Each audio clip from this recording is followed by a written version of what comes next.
Salam sejahtera dan salam Sarawak kusayang bersama saya Grace Chun Lee. Berita utama, Kerajaan Sarawak terus komited mempertingkatkan profesionalisme para kontraktor agar memiliki keupayaan serta daya saing tinggi dalam melaksanakan kerja yang diamanahkan. Timbalan Premier Sarawak, Dato' Amar Douglas Ugah Hembas berkata, untuk memastikan peningkatan berterusan dalam pendaftaran, prestasi dan pembangunan kontraktor, Pejabat Setiausaha Kewangan Negeri PSKN memerlukan perkongsian yang kukuh dengan organisasi dalam industri pembinaan. Menurutnya, memandangkan Lembaga Pembangunan Industri Pembinaan CIDB telah ditubuhkan dengan baik, beliau percaya bahawa perkongsian dengan CIDB harus dipupuk untuk ke tahap prestasi yang lebih baik.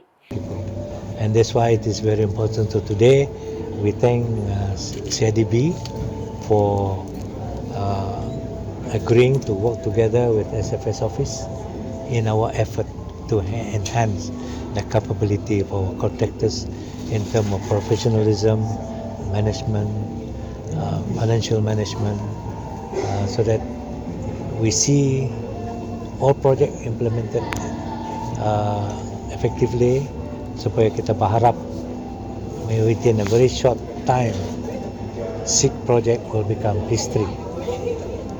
Beliau berkata demikian ketika ditemu media selepas menyaksikan majlis menandatangani Memorandum Persefahaman MOU antara PSKN dengan CIDB di Kuching pada Jumaat. Dato' Amar Douglas Ugah menambah dengan kerjasama strategik antara PSKN dan CIDB, beliau yakin kontraktor Bumi Putra akan dapat mencapai tahap kontraktor bertaraf dunia.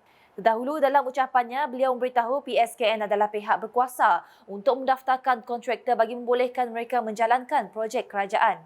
Dato' Amar Douglas Ugah memaklumkan kontraktor yang ingin mengambil bahagian dikehendaki mendaftar dengan unit pendaftaran kontraktor dan juru perunding UPKJ di bawah PSKN. Taking the opportunity from the full online registration that has been implemented, UPKJ will write on CIDB's Malaysian Contractors Portal, MCP, for this registration of contractors. With this common information from both CIDB and UPKJ, registration can be transferred from MCP to Online Application Module, or LAM, which is used by contractors to apply for UPKJ registration in the state.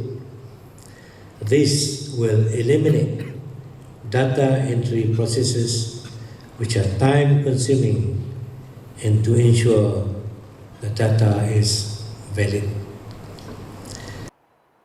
Laporan seterusnya, Pusat Sukan Komuniti Azman Hashim membuktikan keupayaan organisasi korporat untuk menyumbang kembali kepada komuniti setempat. Menurut Menteri Belia, Sukan dan Pembangunan Usahawan Sarawak Datuk Seri Abdul Karim Rahman Hamzah, pusat sukan itu adalah bukti kesungguhan pengerusi eksekutif MKOP, Grup Berhad, Tan Sri Azman Hashim dan syarikatnya terhadap pembangunan komuniti. Tambah beliau, pusat tersebut kini diserahkan kepada Kerajaan Sarawak untuk kegunaan awam, sekaligus menyediakan satu lagi platform untuk Belia Sarawak cemerlang dalam bidang sukan, memupuk semangat persaingan sihat dan kerja berpasukan dengan melabur dalam kemudahan sebesar ini. Beliau berkata demikian dalam majlis penyerahan Pusat Sukan Komuniti Azman Hashim di Sibu pada Khamis. Datuk Seri Abdul Karim yang juga Menteri Pelancongan, Industri Kreatif dan Seni Persembahan Sarawak turut merasakan stadium itu boleh dijadikan tempat untuk mempamerkan kekayaan warisan dan tradisi yang pelbagai di negeri ini. Sementara itu, ketika di media, beliau menerangkan Pusat Sukan Komuniti Azman Hashim turut terpilih sebagai salah satu tempat untuk Sukan Malaysia Sukma 2024 dengan bola sepak dan judo bakal dipertandingkan di situ. Dalam hal itu, jumlah keseluruhan nilai skim yang dilulus di bawah kajian separuh penggal KSP Rancangan Malaysia ke-12 RMK-12 bagi projek bekalan air adalah sebanyak 10.61 bilion ringgit. Menteri Utiliti dan Telekomunikasi Sarawak, Datuk Julaihi Narawi berkata, jumlah nilai skim tersebut membabitkan projek Sealing RMK-12 berjumlah 597.2 juta ringgit. Menurutnya, ia juga melibatkan sebanyak 87 projek bekalan air yang merangkumi 38 projek sambungan dan 49 projek baharu. Beliau memaklumkan bahawa sebahagian besar projek itu dapat dilaksanakan selewat-lewatnya pada tahun 2025 dan dijangka siap pada tahun 2028. Beliau berkata demikian semasa berucap dalam majlis penutupan Bengkel Rancangan Pelaksanaan bagi Cadangan Projek Bekalan Air di bawah Strategi Pembangunan Pasca COVID-19 BCDS 2030 di Kuching pada Khamis. Datuk Julaihi menambah, pelaksanaan ini amat penting kerana ia merupakan salah satu pemangkin yang menjadi tunjang bagi membangunkan 6 sektor ekonomi yang telah dikenal pasti di bawah PCDS 2030. Mengulas lanjut mengenai isu air di Sarawak, beliau memaklumkan bahawa kerajaan telah memperuntukkan sebanyak 4 bilion ringgit untuk melaksanakan projek rakyat yang sebahagian besarnya telah pun siap manakala selebihnya masih dalam pelaksanaan. Paparan selanjutnya, Majlis Sambutan Ma'al Hijrah dan Majlis Kesyukuran Perdana bersempena sambutan perayaan 60 tahun Sarawak Merdeka. Peringkat Sarawak 1445 Hijrah 2023 Masihi akan diadakan pada 19 dan 21 Julai ini. Masing-masing bertempat di Dewan Kompleks Islam Sarawak dan Masjid Jamek Negeri Sarawak. Menurut Timbalan Menteri Utiliti dan Telekomunikasi Sarawak, Datuk Dr. Abdul Rahman Junaidi, Majlis Sambutan Ma'al Hijrah merupakan acara rasmi Kerajaan Sarawak yang diadakan saban tahun. Pada tahun ini, bahagian Kuching telah pun dipilih untuk menjadi tuan rumah pusat untuk sambutan Ma'al Hijrah peringkat Sarawak bagi tahun ini. Dan yang istimewanya sambutan pada tahun ini adalah bersamaan dengan sambutan 60 tahun Sarawak Merdeka. Bahawa tema untuk sambutan Ma'al Hijrah pada tahun ini ada dua. Satunya perpaduan Teras Malaysia Madani. Yang keduanya ialah Sarawak Maju Makmur. Datuk Dr. Abdul Rahman Junaidi menambah, pada 18 Julai juga akan diadakan Majlis Doa Akhir Tahun 1444 Hijri dan awal tahun 1445 Hijri. Peringkat Sarawak bertempat di Masjid Jamek Negeri Sarawak. Difahamkan Tuan Yang Terutama TYT yang di-Pertuan Negeri Sarawak Tun Pehin Sri Abdul Taib Mahmud serta isteri Tuan Puan Datuk Petinggi Ragat Kudi Taib dan Premier Sarawak Datuk Petinggi Tan Sri Dr. Abang Abdul Mazhari Tun Datuk Abang Openg serta isteri Puan Sri Datuk Ahmad Jumani Tun Tuan Kubujang bakal hadir ketiga-tiga majlis itu.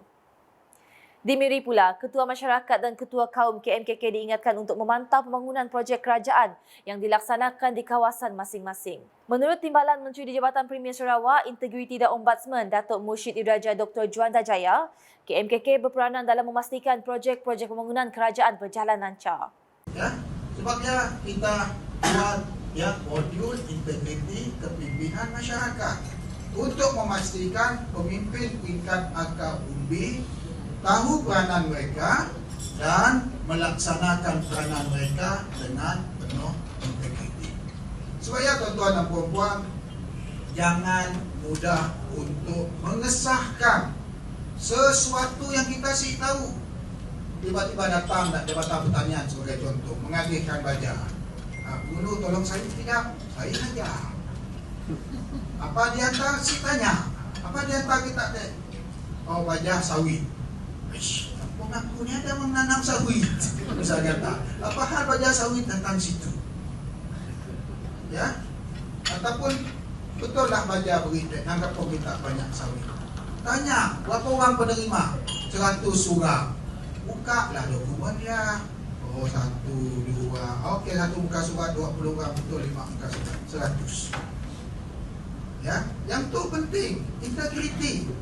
Beliau berkata demikian semasa berucap pada Majlis Perasmian Model Integriti Kepimpinan Masyarakat tahap 1 Seri 3 2023 di Miri pada Rabu.